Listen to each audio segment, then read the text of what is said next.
Hello दोस्तों, कैसे हैं आप सभी। मैं उम्मीद करता हूं आप लोग बहुत अच्छे होंगे। प्यारे दोस्तों, एक सवाल आप सभी के मन में हमेशा बने रहते हैं प्यारे बच्चों कि जब आप 10th का एग्जाम दे देते हैं तो 10th का एग्जाम पास होने के बाद दोस्तों आपके मन में हमेशा रहता है कि हमें कौन सा सब्जेक्ट लेना चाहिए। 11th या 12th करने के लिए हमें कौन सा सबसे अच्छा बेस्ट सब्जेक्ट होता है और हमें किसका चुनाव करना चाहिए। तो दोस्तों मैं बता दूं, आप सही सब्जेक्ट का चुनाव न करने के कारण आपके बाद में बड़ा पछतावा होने लगता है दोस्तों। जैसा कि मैंने आप सभी के लिए सारे सवालों को अच्छे से लिख करके लाया है और अच्छे से सोल्यूशन भी बता रहे हैं प्यारे बच्चों कि आपको कौन सा सब्जेक्ट लेना चाहिए। दोस्तों 10वीं कक्षा पास करने के बाद सबसे बड़ा सवाल यह होता है कि कौन सा विषय चुने। स्ट्रीम जो आपको साइंस, कॉमर्स और आर्ट्स होते हैं। तीन तरह के स्ट्रीम्स आपको देखने को मिलेंगे, साइंस, कॉमर्स और आर्ट्स। इन सभी में से सबसे पहले आपका चुनाव करना होगा जो आपके आने वाले करियर को प्रभावित कर सकता है। यदि आप गलत सब्जेक्ट का चुनाव करते हैं तो आपका करियर आपके चल के बहुत मुश्किल में पड़ सकता है दोस्तों। इसलिए इसे सोच समझकर चुनना जरूरी है। इस लेख में हम आपको सभी विषय के चुनने की जानकारी देंगे दोस्तों। एक एक करके मैं आप सभी के लिए सबसे अच्छा समझाने का हिंदी में अच्छे ढंग से समझाए हैं जो आपको बेस्ट लगेगा। समझने के बाद, पूरी वीडियो देखने के बाद तभी आप निर्णय करिएगा कि आपके किस क्षेत्र में कौन सी स्ट्रीम आपको चुनाव करना चाहिए। जैसा कि आपका पहला पॉइंट है दोस्तों कि अपनी रुचि और क्षमता को समझिए कि आपका रुचि क्या है, आपको किस में मन लगता है और आपकी क्षमता कितना है कि आप कर सकते हो या ना कर सकते हो।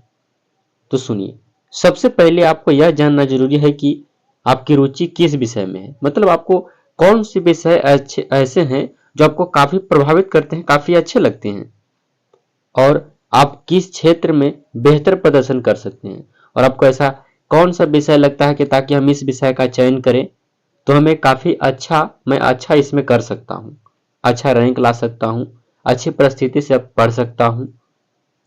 आपको विज्ञान, गणित, सामाजिक विज्ञान या लेखा जैसे विषय पसंद हैं तो उसी के अनुसार निर्णय लीजिए।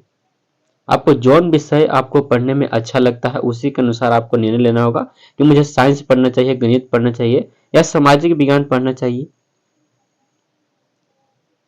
तो इनमें से आपको सबसे पहले आपका मन और रुचि का चुनाव करना होगा दोस्तों। विषय के कुछ विकल्प और आपके कैरियर के ऑप्शन नीचे दिए गए हैं। दोस्तों मैं बता दूं कि 10वीं के बाद मुख्य रूप से 3 स्ट्रीम होते हैं। यहाँ दोस्तों 3 स्ट्रीम होते हैं। एक साइंस, मैंने आप सभी को पहले ही बताया, साइंस, कॉमर्स बताया और आर्ट्स बताया। अब एक एक करके विस्तार से जानकारी आप सभी को देंगे कि साइंस लीजिएगा तो साइंस किन के लिए है, साइंस लेने के बाद आपको आगे क्या करना पड़ता है, आर्ट्स लेने के बाद आपको क्या करना पड़ता है, कॉमर्स में क्या क्या होते हैं।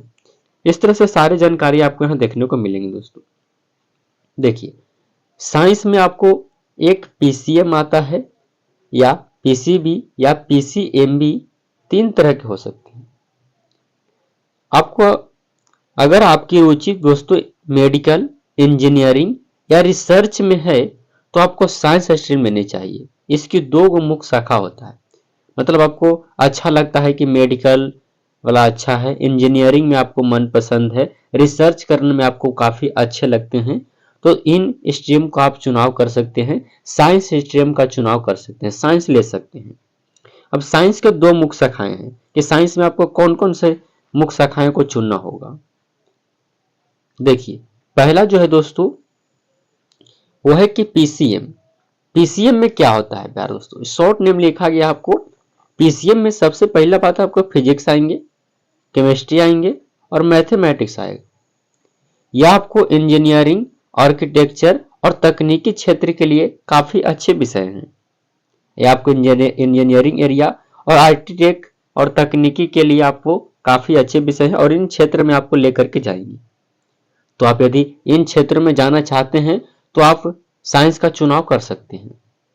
साइंस की एक और मुख्य शाखाएं हैं पीसीबी, मतलब फिजिक्स, केमिस्ट्री और बायोलॉजी। यदि आप मेडिकल, फार्मेसी बायोटेक्नोलॉजी में जाना चाहते हैं, इनमें आप रुचि रखते हैं, तो आप पीसीबी का चुनाव कर सकते हैं।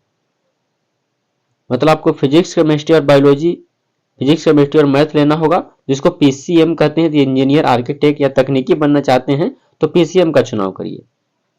और यदि पीसीबी बनना चाहते हैं, मतलब फिजिक्स भी चाहिए, केमिस्ट्री भी चाहिए और बायो चाहिए आपको, यानी मेडिकल, फार्मेसी और बायोटेक्नोलॉजी में आप रुचि रखते हैं, तो आपको पीसीबी का चुनाव करना होगा।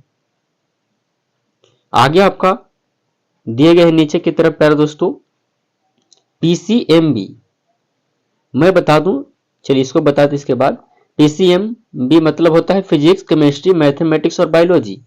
यदि आप मेडिकल और इंजीनियरिंग दोनों विकल्प खुले रखना चाहते हैं, आगे चल करके आप, हो सकता है आपको मेडिकल अच्छा ना लगे, इंजीनियरिंग आपको अच्छा ना लगे, इंजीनियरिंग में आप जाना चाहते हैं, या आपको इंजीनियरिंग अच्छा ना लगे, मेडिकल में जाना चाहते हैं, तो दोस्तों ऐसे विषय के लिए आपको मैथमेटिक्स और बायोलॉजी दोनों का चुनाव करना होगा। आप सभी को पता है कि मैथ, इसमें मेन विषय आपको मैथ और बायोलॉजी ही होते हैं। इन दोनों में से आपको चुनाव करना, मतलब साइंस में आपको क्या, फिजिक्स, केमिस्ट्री तो कॉमन चीजें रहेंगे ही रहेंगे, लेकिन आपको मेन विषय बनाना पड़ता है मैथ और बायोलॉजी का। दोस्तों यदि आप मैथ लेते हैं तो आपको इंजीनियर, आर्किटेक्ट ऐसे आप बन सकते हैं। यदि बायो लेते हैं तो आप मेडिकल क्षेत्र में जा सकते हैं।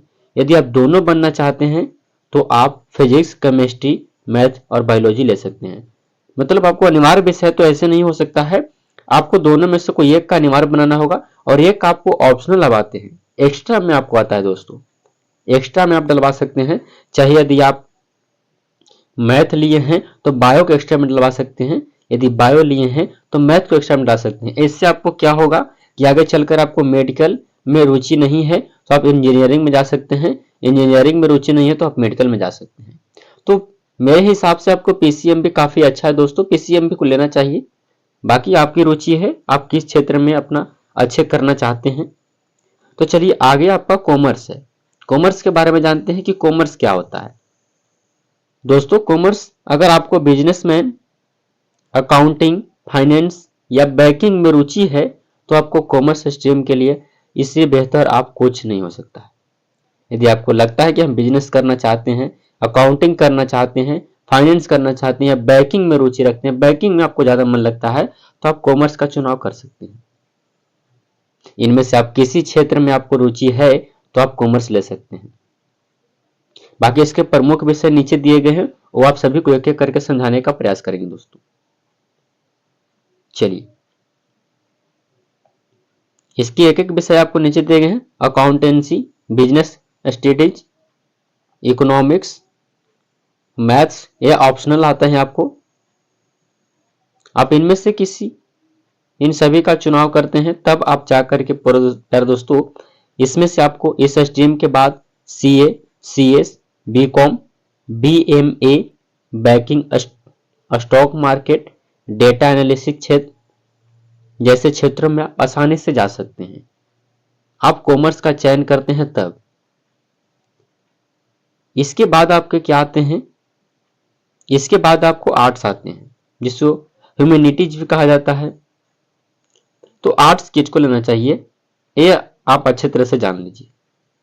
अगर आपको सामाजिक विज्ञान, पत्रकारिता हो गया, इतिहास हो गया, मनोवैज्ञानिक, पॉलिटी विज्ञान, पॉलिटिकल साइंस आदि में रुचि है तो आप आर्ट्स का चुनाव कर सकते हैं।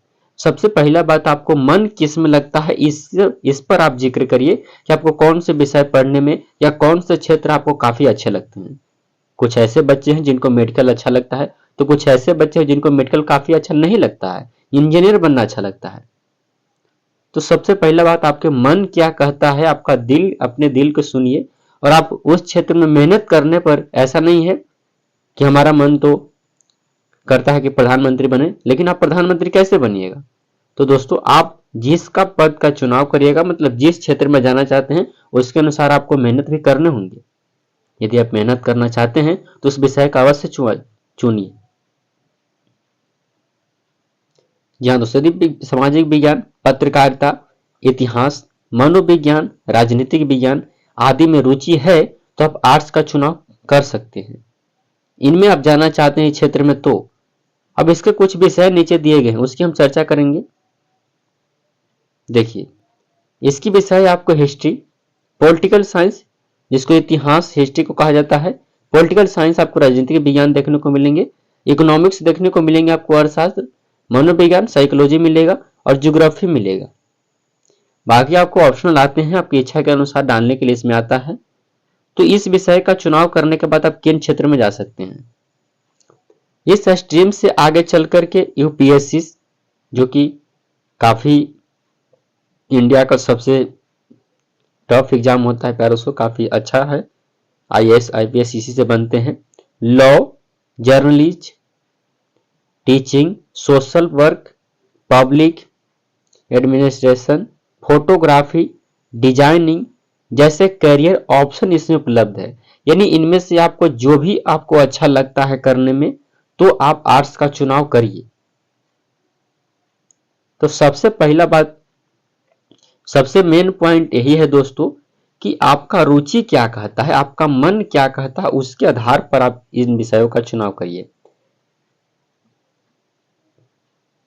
बाकी इन सभी, यदि आप साइंस लेते हैं और यदि आप कॉमर्स लेते हैं या आप आर्ट्स लेते हैं, बाकी इनमें से आपको क्या मिलेंगे, हिंदी आपको मिलेगा साइंस में,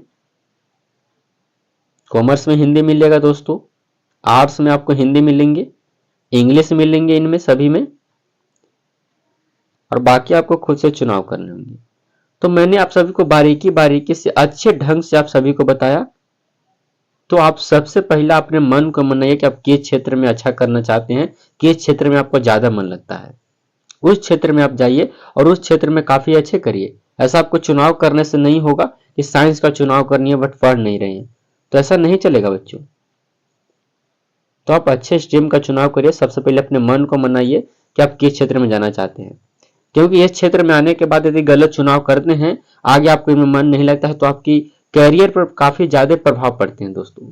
आपको बताने वाला कोई पहले से होता नहीं, अपने मन से ऐसे ही आप चुनाव कर लेते हैं। तो मैंने आप सभी के लिए एक अच्छे सा इंफॉर्मेशन वीडियो बना करके दिया, जो कि अपने भाई बहन रिश्तेदार के पास शेयर कर दीजिएगा, ताकि उन्हें किस क्षेत्र में मन लगता है उसके अनुसार अपने विषय का चुनाव करें और उस क्षेत्र में जाकर के अच्छे मुकाम पर, अच्छे पद पर काम करें। तो आई होप कि आप लोग के वीडियो, छोटा सा वीडियो आपको काफी अच्छा लगा होगा। अपने दोस्त भाई रिश्तेदार जिनको भी इंतजार है 10th के बाद 12th में जाने का दोस्तों, उनके पास वीडियो को शेयर अवश्य करिएगा। यहाँ तक देखने के लिए आपका बहुत बहुत धन्यवाद दोस्तों। मिलते हैं अगले वीडियो में, तब तक के लिए जय हिंद प्यारे। चैनल पर नए हैं तो हमारे चैनल को सब्सक्राइब करके हमारे चैनल से अवश्य जुड़िए। यहाँ तक देखने के लिए आपको बहुत बहुत धन्यवाद।